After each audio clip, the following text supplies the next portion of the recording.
Alright. This is Thomas Carlyle's Sartor, Resartus. We're still in book 1, and it is chapter 4, and we're just about to get into the philosophy of clothes. It were a piece of vain flattery to pretend that this work on clothes entirely contents us, that it is not, like all works of genius, like the very sun, which, though the highest published creation, or work of genius, has nevertheless black spots and troubled nebulosities amid its effulgence. A mixture of insight, inspiration, with dullness, double vision, and utter blindness.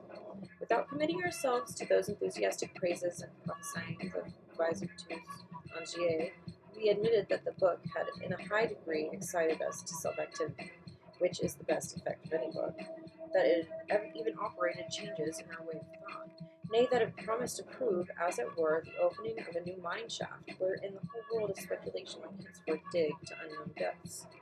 More especially, it may now be declared that Professor Teufelsdrock's acquirements, patience of research, philosophic, and even poetic vigor are here made indisputably manifest, and unhappily no less his prolixity and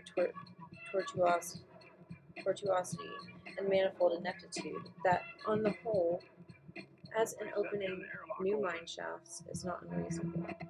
There is much rubbish in his book, though likewise specimens of almost invaluable ore. A paramount popularity in England we cannot promise him.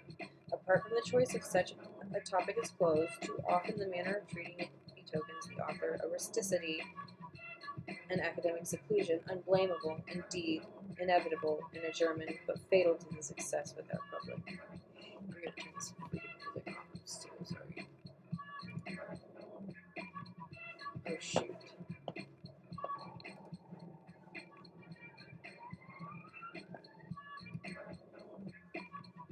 Wait. Oops, it sounds like Alright.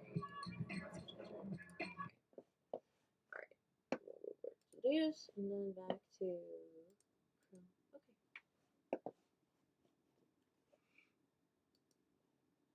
Alright, sorry.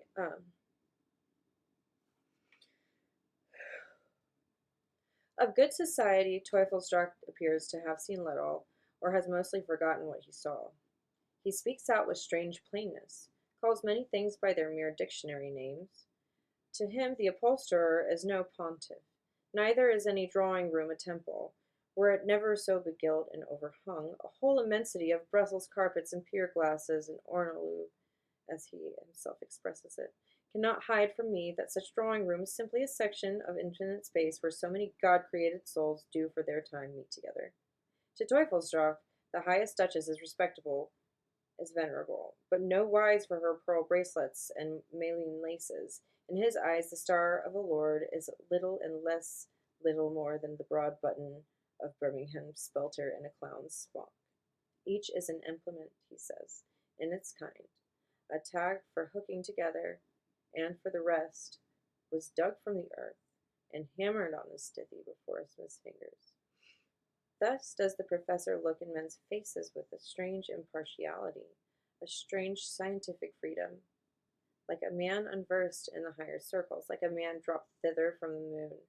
Rightly considered, it is in this peculiarity, running through his whole system of thought, that all these shortcomings, overshootings, and multiform perversities take rise, if indeed they have not a second source, also natural enough, in his transcendental philosophies, and humor of looking at all matter and material things as spirit, whereby truly his case were but the more hopeless, the more lamentable.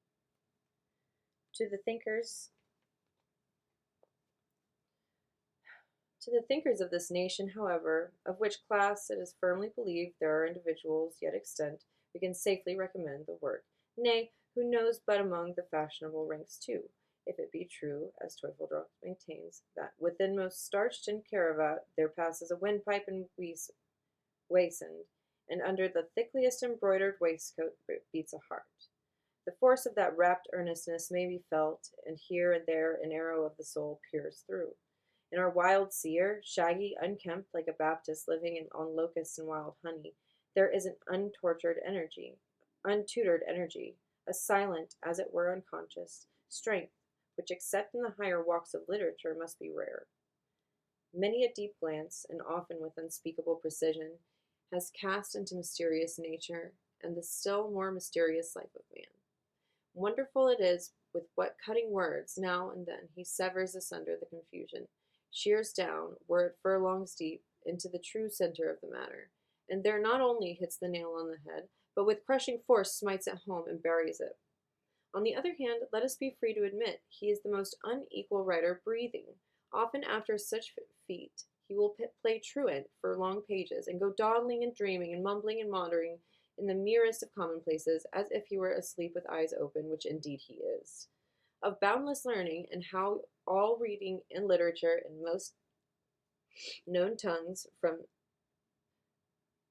Sanchoniathon to Dr. Lingard, from your Oriental Shusters and Talmuds and Qurans, with Cassini's Siamese Fables and Laplace's Mécanique Céleste, down to Robinson Crusoe and Belfast Town Country Almanac, are familiar to him. We shall say nothing. For unexampled as it is with us, to the Germans such universality of study passes without wonder, as a thing commendable, indeed, but natural, indispensable, and there of course. A man that devotes his life to learning, shall he not be learned? In respect of style to in in respect of style, our author manifests the same genial capability, marred too often by the same rudeness, inequality, and apparent want of intercourse with the higher classes. Occasionally, as above hinted, we find consummate vigor, a true inspiration. His burning thoughts step forth and fit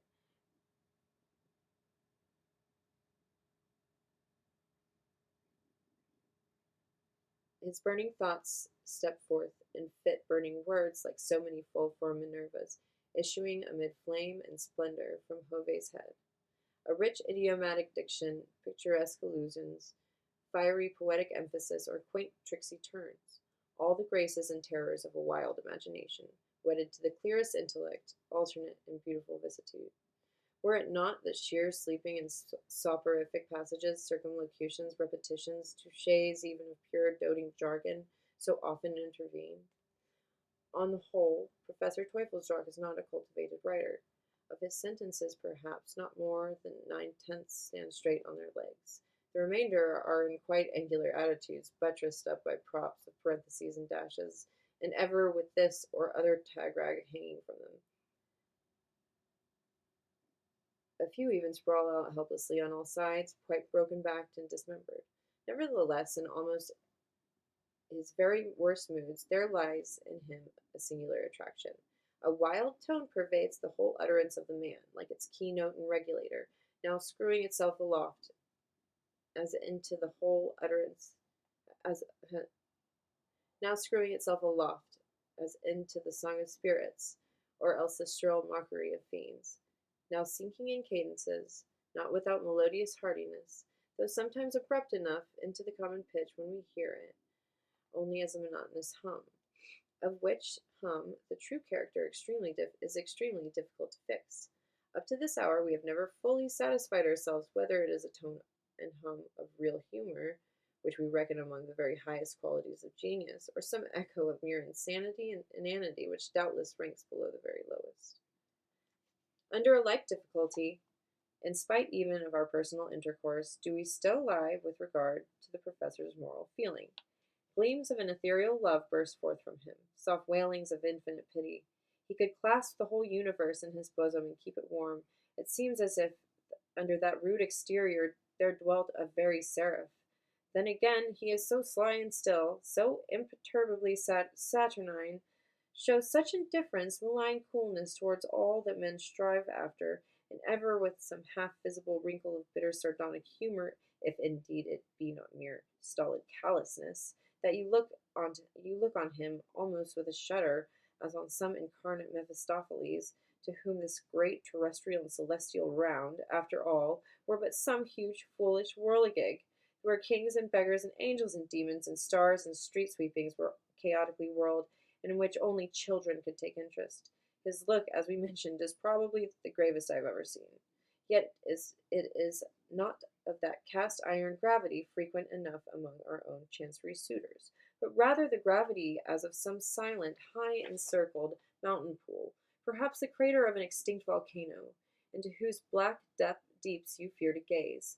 Those eyes, those lights that sparkle in it, may indeed be reflexes of the heavenly stars, but perhaps also glances from the region of nether fire.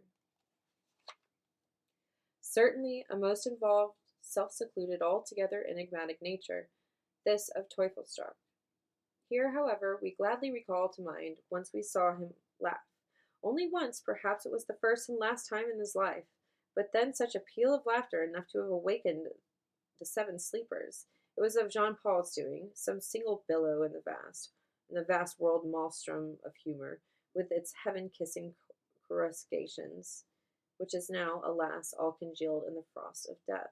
The large-bodied poet and the small, both large enough in soul, sat talking miscellaneously together, the present editor being privileged to listen, and now Paul, in his serious way, was giving me one of those inimitable extra harangues, and as it chanced, on the proposal for a cast-metal king, gradually a light kindled in our professor's eyes and face, a beaming, mantling, loveliest light through the murky features, a radiant, ever-young Apollo looked, and he burst forth like the neighing of all Tattersall's, tears streaming down his cheeks, pipe held aloft, foot clutched in the air, loud, long, continuing, uncontrollable, a laugh not of the face and diaphragm only, but of the whole man from head to heel.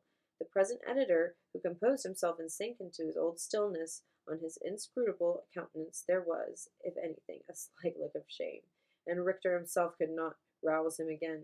Readers who have any tincture of psychology know how much is to be inferred from this, and that no man who has once heartily and wholly laughed can be irreclaimably bad. How much lies in laughter, the cipher key wherewith we decipher the whole man. Some men wear everlasting barren simper. The smile of others lies a cold glitter as of ice. The fewest are able to laugh, what can be called laughing, but only sniff and titter and snigger from the throat outwards, or at best produce some whiffling, husky cachinnation, as if they were laughing through wool. Of none such comes good.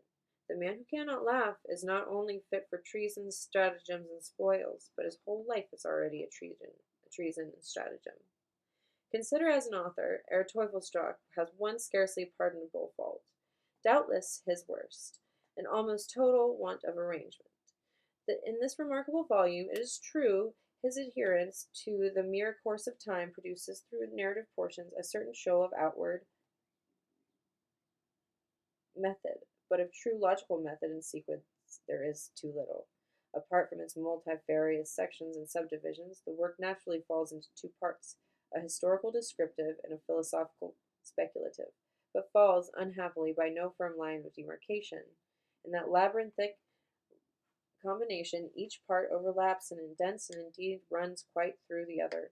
Many sections are of debatable rubric or even quite nondescript and unnameable, whereby the book not only loses in accessibility, but too often distresses us like some mad banquet, wherein all courses had been confounded, and fish and flesh and soup and solid oyster sauce, lettuces, Rhine wine, and French mustard were called into one tureen or trough, and the hungry public invited to help itself. To bring what order we can out of this chaos shall be part of our endeavor. And that concludes the fourth chapter of the first book.